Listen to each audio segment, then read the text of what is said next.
এটাই আমাদের পরিবারের নিয়ম, এতদিন তাই হয়ে এসেছে। বড় ভাই হয়ে উনি এটা ভাঙতে পারেন না।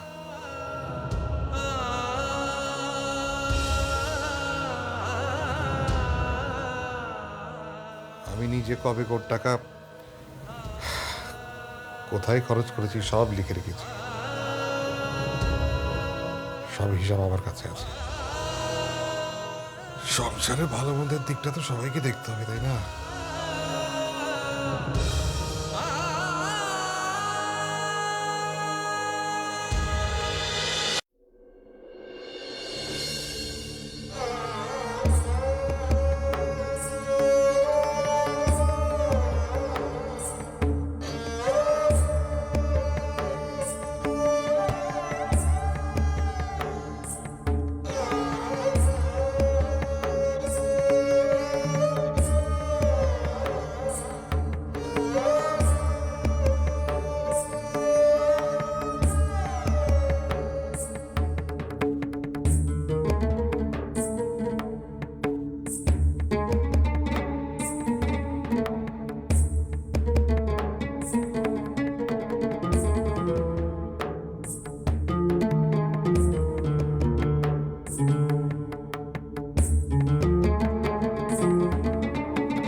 ও হ্যাঁ, মনে পড়িস।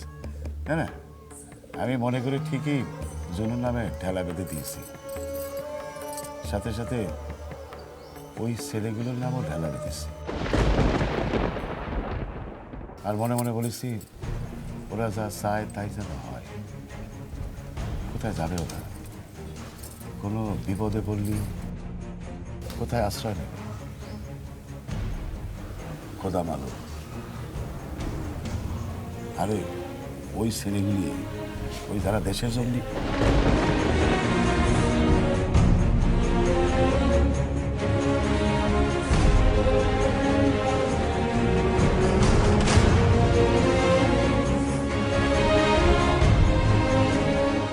আপনারা কি এদিকে চলে যেতে দেখছেন? কি হলো, কথা বলছেন না কেন? দেখেছি ওই দিকে গেছে।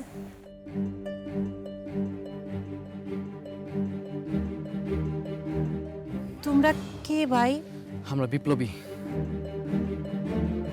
আজকে আপনারা যদি আমাদের রক্ষা না করতেন, ব্রিটিশের ওই কুত্তারা আমাদের ধরে নিয়ে যেত। দাদা, আপনি আমারে বলতে পারেন, আমি কাউরে বলবো না। আমি আপনার বোনের মতো।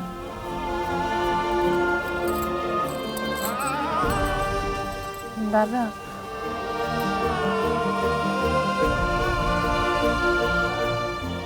ভাবি কাঁদলে আমার খুব মন খারাপ করে।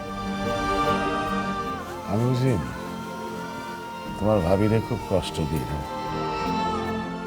মা আসলে ঠিকই বলেছিল, যে টাকাটা আমি দিয়েছি সেটা তো তোমারই তোমারই জমি বেচার টাকা, তোমার টাকা। তোমার তো সবকিছু জানার অধিকারই আছে, তাই না? রাখালের বাড়িতেই আমি ওদের দেখেছি, এক একটা ছেলে যেন দেশ থেকে নাইমে আসা খোদার ফেরেশতা। সেদিন ওই রাখালের বাড়ির পিছন থেকে হাঁটছিলাম, গোয়াল ঘরের দিকে যায়, হঠাৎ শুনি মৌলভীবাজার থেকে পুলিশ বোমার সব সরঞ্জাম ধরে করেছে, এখন আমাদের খুঁজে বেড়াচ্ছে। কিন্তু এভাবে পালিয়ে বাঁচবো কতদিন? পুলিশ সব জায়গায় খুঁজে বেড়াচ্ছে।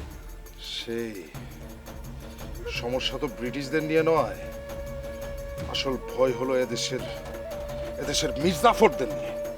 ধরা পাওয়ার আগে আমাদের পাল্টা আঘাত হানতে হবে। কিন্তু কি করে?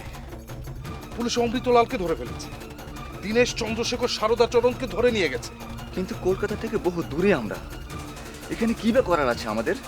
কিচ্ছু করার নেই। আপাতত এখানে কিছুদিন কাটাকা দিয়ে থাকবো, তারপর সুযোগ হলে বেনারস চলে যাবো। সেই ভালো, মিস্টার বেসান্তের কুমড়োজ আন্দোলনে যোগ দিব আমরা, ভয় পাইয়ে দিব ব্রিটিশদের। বাংলাকে ওরা ভয় পেয়ে গেছে, তা না হলে কলকাতা থেকে দিল্লি পালিয়ে যেতে।